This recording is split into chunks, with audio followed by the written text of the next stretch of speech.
19व्या पक्षाच्या महाराष्ट्र नवनिर्माण सेनेच्या वर्धापन दिनाला अडकेल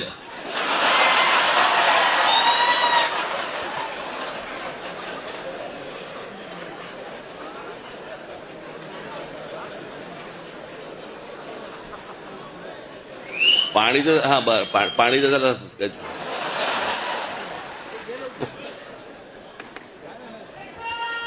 बस रे आता.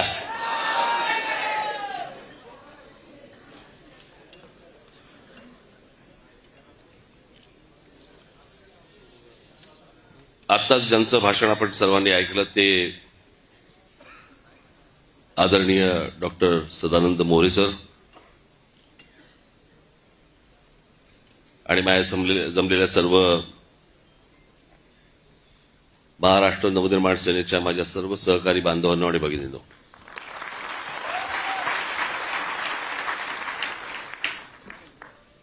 मी आज काय फार बोलणार नाहीये जास्ती, कारण परत एक 20 दिवसावरती आपला गुढीपाडव्याचा मेळावा आहे.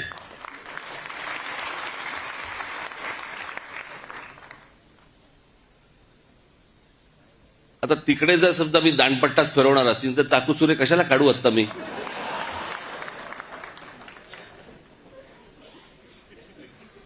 आज मी आलोय तुम्हाला सर्वांना मनपूर्वक शुभेच्छा द्यायला आणि खास करून मी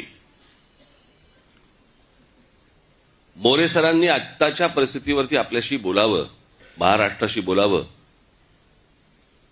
मी अजूनही मी महाराष्ट्रात काही ठिकाणी मी त्यांची व्याख्यानं ठेवणार आहे.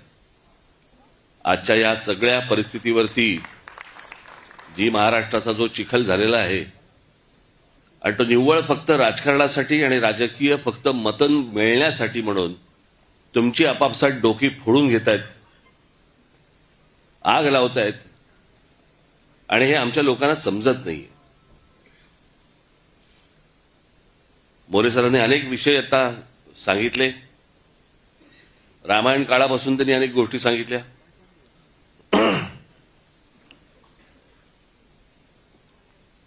सर, एक छोटीशी गोष्ट सांगतो, काळ कसा बदलला.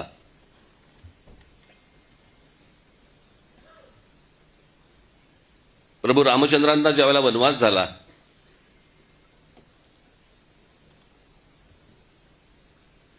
चौदा वर्षाचा झाला, तिथून ते निघाले. बरोबर लक्ष्मण, सीतामाई सगळ्यांना घेऊन निघाले. मग दंडकारण्यात आले, नाशिकला आले. आपण मगाशी नाशिकचाही उल्लेख केलात की कोणीतरी हंटर बोलला होता ना, हंटर, तिला महाराष्ट्राची राजधानी करावी नाशिक. आजचं महाराष्ट्राचं राजकारण पाहता त्याला हंटरने फोडला असता. राजधानी नाही, आमची राजधानी, आमच्याकडे करा, आमच्याकडे करा. पण रामचंद्र निघाले. मग ते दंडकारण्यानंतर पुढचं तुम्हाला सगळं माहिती आहे. 14 वर्ष. मग मध्ये रावण आला, मग सीतामाईला घेऊन गेला. मग प्रभू रामचंद्र आणि मग ते लक्ष्मण शोधत होते. शोधता शोधता त्याने ते वाली आणि सुग्रीव मिळाले आणि मग त्यांचं ते युद्ध झालं. मग पुढे हनुमान मिळाले. हनुमानाला घेऊन ते मग तिकडे गेले आणि मग तिथे तो सेतू बांधला. सेतू बांधून ते लंकेत गेले. लंकेत गेल्यावर त्या कुंभकर्णाला मारलं. मग कुंभकर्णानंतर रावणाला मारलं. मग रावणाला मारल्यानंतर सीतामाईला घेऊन ते परत अयोध्येला 14 वर्षानंतर परत आले. मध्ये तो त्यांनी एक सेतू बांधला.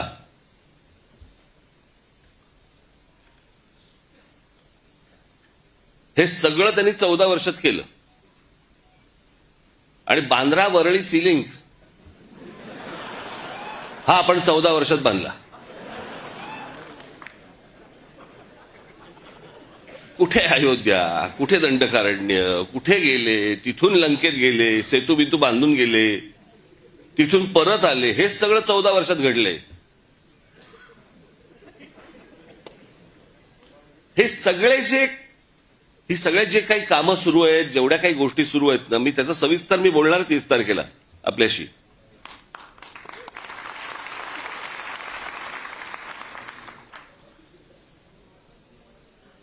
या सगळ्या गोष्टींकडनं तुम्हाला गुमराह करण्यासाठी म्हणून हे जातीपातीचे विषय आणि त्याच्यानंतर हे सगळं सोशल मीडियामधनं तुमची टाळकी भडकवणे, हे जाणून बुजून उद्योग सगळे सुरू आहेत.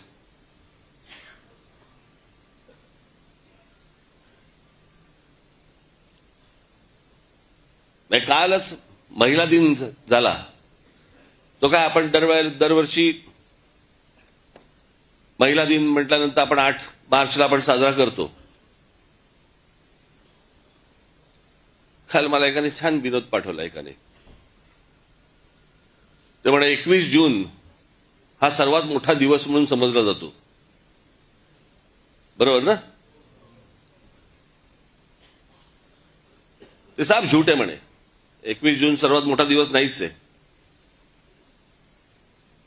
महिला दिन हा सर्वात मोठा दिवस आहे.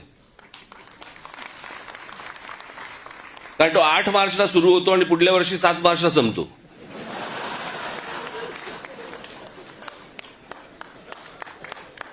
ज्याची ज्याची लग्न झाली असतील प्रत्येकाला हे कळत असेल मी काय म्हणतोय ते.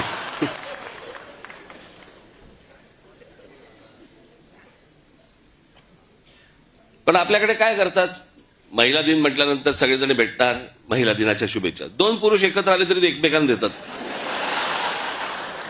अरे ह्याच्यात महिला कुठे आहे?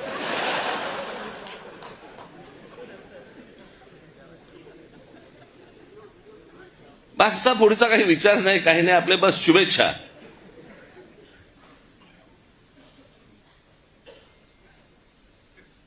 महिला दिनाच्या शुभेच्छा आपण देतोय, परंतु एका सर्वात मोठ्या महिलेचा विसर पडून देतोय आपण. त्या व्यक्तीला विसरतोय की खरं तर महिला दिन हा दिन खरं तर जिजाऊ साहेबांच्या नावाने हा खरं तर ओळखला गेला पाहिजे.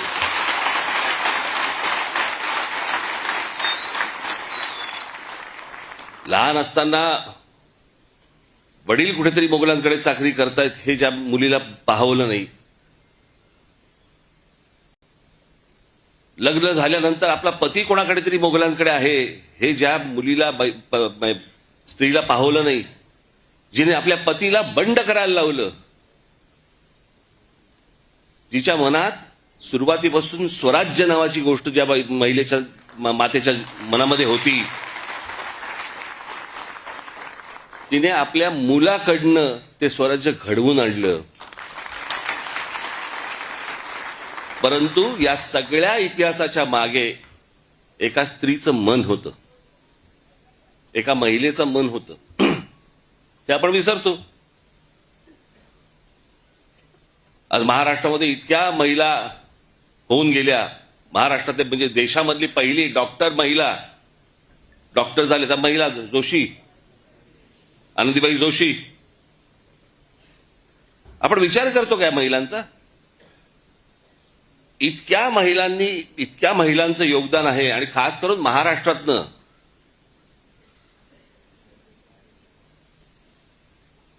म्हणजे जर समजा तुम्ही सर्वात पुढारलेल्या जर स्त्रिया म्हणून जर समजा बघितल्यात, इतिहासामध्ये काढून बघा तुम्ही, सर्वात पुढारलेल्या स्त्रिया, तुम्हाला सर्वात पुढारलेल्या स्त्रिया या महाराष्ट्रात मिळतील.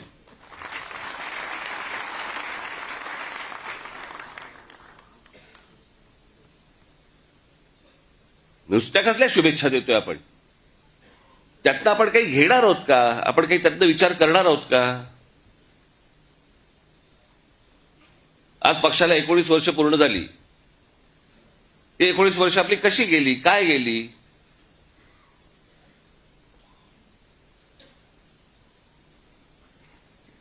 आज असंख्य पक्षांना मी जे बोलतोय त्याला दृष्ट न लागू, पण असंख्य पक्षांना हा प्रश्न पडलेला आहे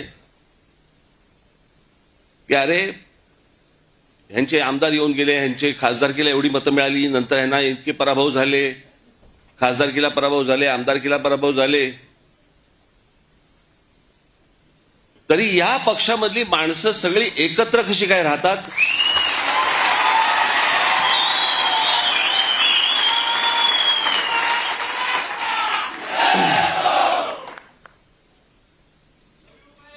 फेरीवाले तरी असतात आपले, कष्टाने काम करत असतात, कष्ट घेत असतात, पण हे आत्ताचे जे राजकीय फेरीवाले आलेत ना, असे फेरीवाले माझ्या पक्षात नाही, आपल्या पक्षात नाही आहेत. आज या फुटपाथवर तिकडनं कोणी डोळा मारला की त्या फुटपाथवर हे असले राजकीय फेरीवाले आपल्याला नाही उभे करायचे आहेत. आपल्याला जे बांधायचंय, आपण खणखणीत दुकान बांधू, फेरीवाले नाही होणार.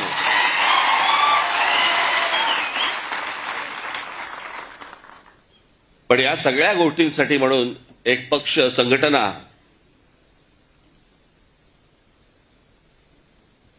जी सगळ्या ठिकाणी आपली आहेच, पण ती मजबूत करणं जास्ती गरजेचं आहे. कालपर्यंत माझा जो गटाध्यक्ष आहे, इथपर्यंत त्याला त्याच्या घरच्यांना पण वाटलं पाहिजे की नाही, माझ्या मुलाची काळजी घेतायत, त्याच्याशी कोणतरी बोलतायत. आणि म्हणून पुढच्या 2 दिवसामध्ये त्याला एक आत्ता आकार दिलेला आहे. थोडंसं मी त्याचं एक गोष्ट लिहून आणली होती, पण ती काही अख्खी नाहीये.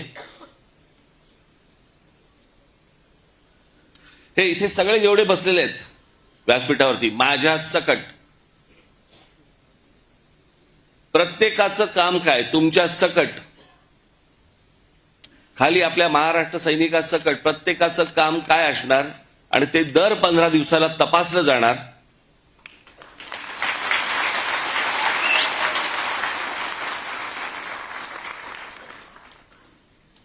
जर महिन्या 1.5 महिन्यामध्ये असं जाणवलं, कारण त्याची यंत्रणाच मी पूर्ण लावतोय वरपासून खालपर्यंत, जर जाणवलं मला की हा पदाधिकारी, तो कोणी का असेना,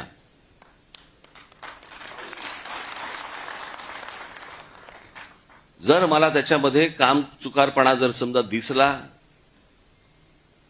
कळलं का, तर मी त्याला पदावरती ठेवणार नाही. आत्ता सांगून ठेवतो तुम्हाला मी. त्याच्यानंतर ज्या फुटपाथवर जायचं असेल त्या फुटपाथवर जाऊन बसावं त्यांनी.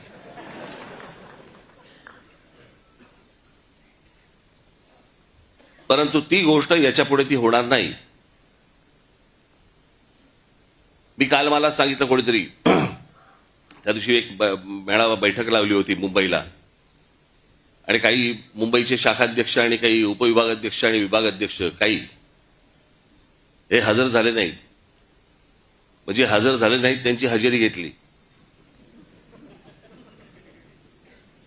आणि मग प्रत्येकाला विचारलं, मग काय काय कारण, एक घरचे हे आजारी होते, ते होतं काहीतरी. बघ, त्यातल्या 5-6 जणांनी सांगितलं, साहेब कुंभला गेलो होतो. म्हटलं, गधड्यानं करता कशाला पाप.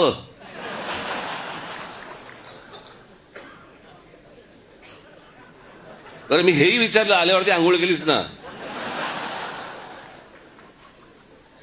हे आमच्या बाळा नांदगाव इथे त्या ह्याच्यातनं घेऊन आले, काय ते छोट्याशा कमंडलू मधनं पाणी घेऊन आले. म्हटलं मी नाही पिणार.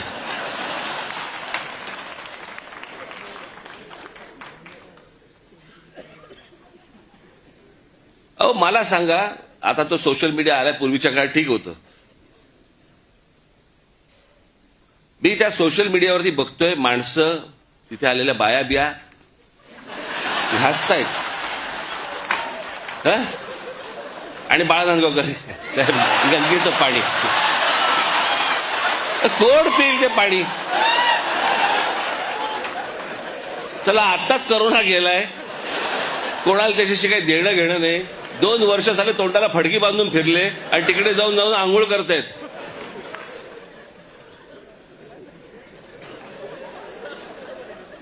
अहो मला माहितीये, मी कित्येक स्विमिंग पूल बघितले असे, जे सुरुवातीला उद्घाटनाच्या वेळेला निळे होते, हळूहळू हिरवे हिरवे व्हायला लागले. कोण जाऊन त्याच्यामध्ये मला सांगा पडेल त्यात गंगेत. ह्यानं तिथे काहीतरी केलं, ते मी इथे पितोय.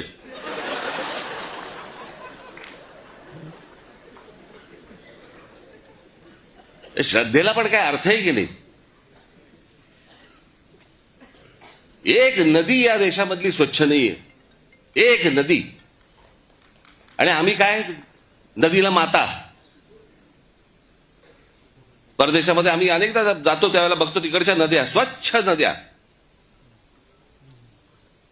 ते काय तिकडे माता बिता म्हणत नाहीत, तरी नद्या स्वच्छ.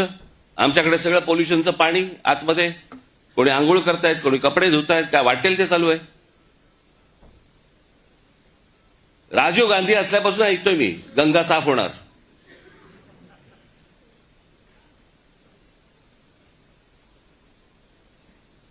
मग मध्ये राज कपूरांनी चित्रपट पण काढला, लोकांना वाटली झाली गंगा साफ, त्याच्यात वेगळीच गंगा. लोक म्हणाले अशी जर गंगा साफ असेल तर आम्ही पण आंघोळ करायला तयार आहोत. अजून पण गंगा काय साफ व्हायला तयार नाही.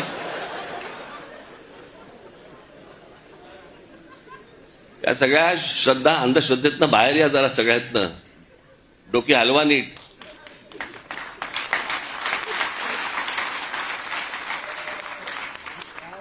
तर ह्या सगळ्या गोष्टी तुमच्याशी आता 12 तारखेला मी प्रत्येकाच्या जबाबदाऱ्या प्रत्येकाकडे दिल्या जातील.